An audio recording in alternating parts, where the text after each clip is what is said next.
लाखों साल पहले एक घाटी थी, नीरव घाटी।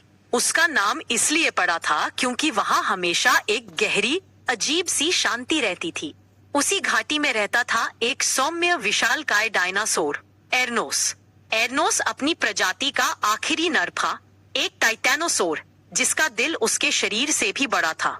उसके साथ रहती थी उसकी छोटी बच्ची मीरा, जो अभी मुश्किल से चलना सीख रही थी।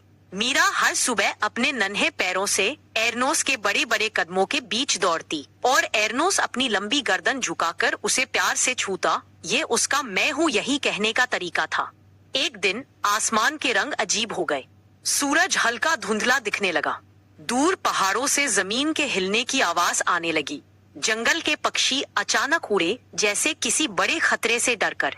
एरनोस ने महसूस किया कि कुछ होने वाला है। उसने मीरा को अपने पास बुलाया, लेकिन छोटी मीरा समझ नहीं पा रही थी और खेलती रही।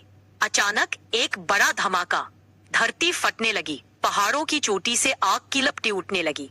ये वही दिन था जिसे दुनिया बाद में महान विनाश, एक्सटिंक्शन इवेंट कहकर याद करेगी। फंस गई। घबराहट में मीरा भागी और फिसलकर एक गहरी दरार में गिर पड़ी।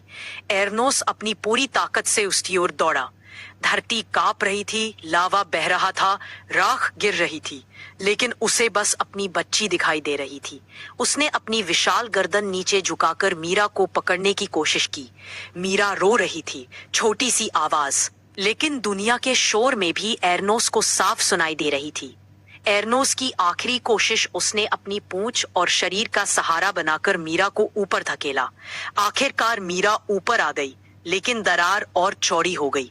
जमीन उसके पैरों के नीचे टूटने लगी। एरनोस मुस्कुराया। एक डायनासोर भी मुस्कुरा सकता है जब वह अपने बच्चे को सुरक्षित देख ले। उसने अपनी आखिरी ताकत से मीरा को एक सुरक्षित चट्टान की तरफ धक्का दिया। मीरा चीख रही थी।